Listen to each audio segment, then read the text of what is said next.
For modern gamers, there's no succession of letters that regularly inspire despair than DLC. In the earliest days of downloadable content, it was always perceived that the extra levels or new areas that players could add to their core game were genuine enhancements, added extras or bonuses if you will, but now microtransactions are the name of the game. Still, not all DLC wants to nickel and dime you, and with that in mind, I'm Josh from WhatCulture.com, and these are 10 video game DLC packs that are the most value for money. Number 10.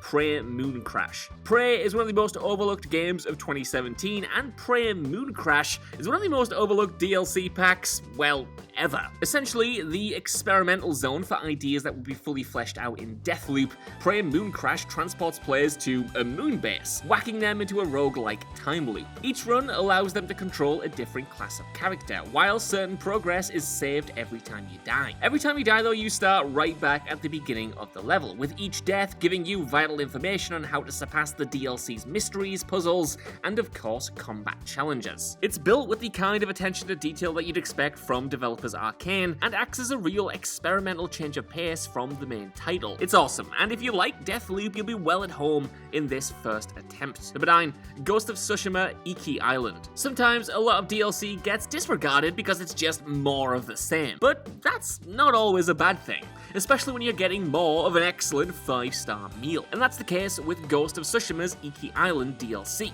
a decently length expansion of the main game set on a more colourful new island environment. Leaning into more surreal elements, the story of the expansion isn't quite as good as the first, but it's still interesting, adding new caveats and twists that change the context of some main game beats. Ultimately though, it's just an excuse to spend more time in this world. Ghost of Tsushima was already one of the best playing games of 2020, and that remains true here.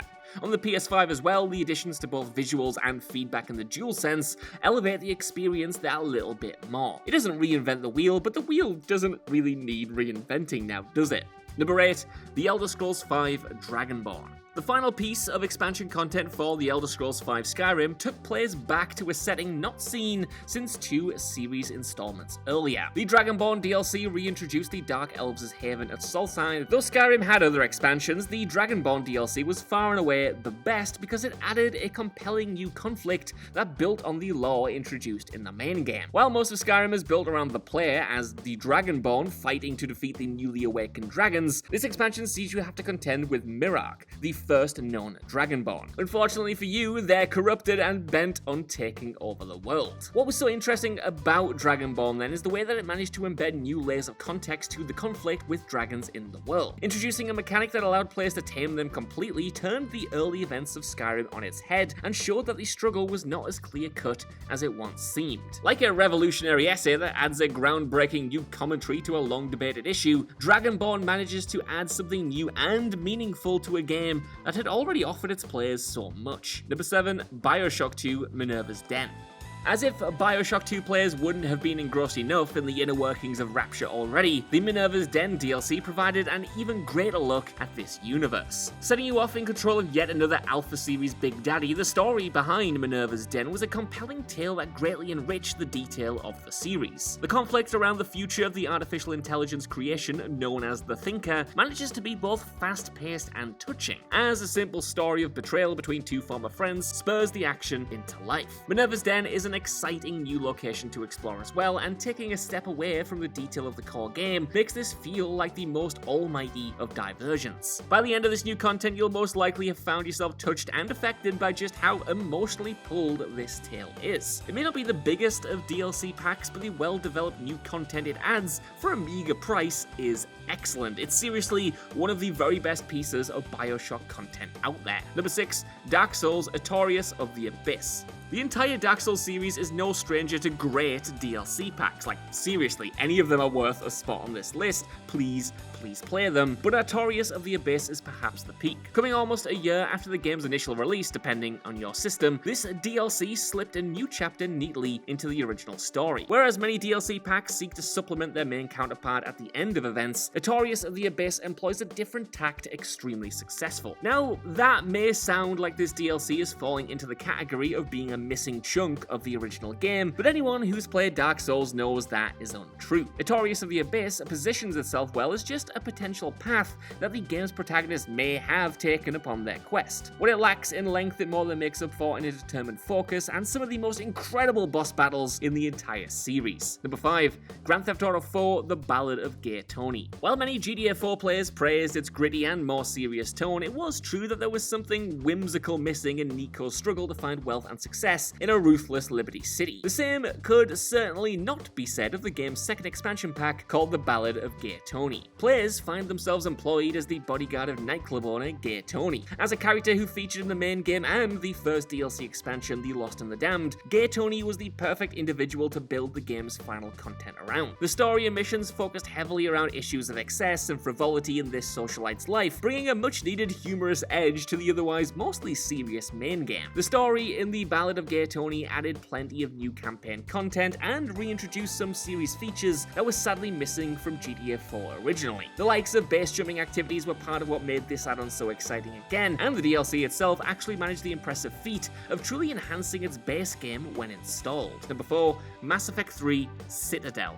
Mass Effect 3 unfortunately ended up being a game that found itself steeped in criticism and controversy thanks to an underwhelming ending and a perceived lack of quality. EA flew into damage control immediately after though to release alternate endings for free, but sadly the damage had already been done for a large amount of the trilogy's fanbase. Anyone who did abandon Mass Effect 3 at this time though would have missed out on some truly excellent content that arrived sometime later. The Citadel DLC pack opened up brand new areas of the titular space station and featured a sinister conspiracy that targets Commander Shepard specifically. The ensuing investigation is full of intriguing moments and some really enjoyably nostalgic nods to earlier parts of the series. What was most enjoyable about the Citadel DLC, however, was the way in which it made use of one of the series' biggest strengths, the characters. Friends from earlier in the trilogy are reunited here, assuming you managed to save them, and Citadel represents the kind of epilogue aftermath that the Mass Effect series deserved. So with the recent remasters now out with this DLC bundled in, you definitely need to give it a go.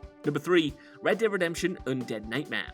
Red Dead Redemption was another example of how adept Rockstar are at crafting massive and exciting open-world games. Value for money in a Rockstar game has never really been called into question, and Undead Nightmare represents another reason why their DLC packs deserve the same plaudits. Rather than adding more of the same to the developer's Western adventure, Undead Nightmare takes the winning gameplay formula and adds something completely fresh to it. When a zombie apocalypse descends onto the plains, John Marston has to find the source of the outbreak and set off in search of a solution. The main quests are numerous and deeply involving, adding plenty to get excited about just by themselves. But it's the little extra tidbits and nuances that perfect the experience. Random encounters are given an undead twist as creepy bandits and wildlife roam freely. The addition of 4 horses of the apocalypse to find and tame dials the supernatural edge even higher, and as all of these parts form a whole, Undead Nightmare becomes something distinct and different disguised as a familiar game. It's instantly accessible and a massive addition to the core experience. Number 2,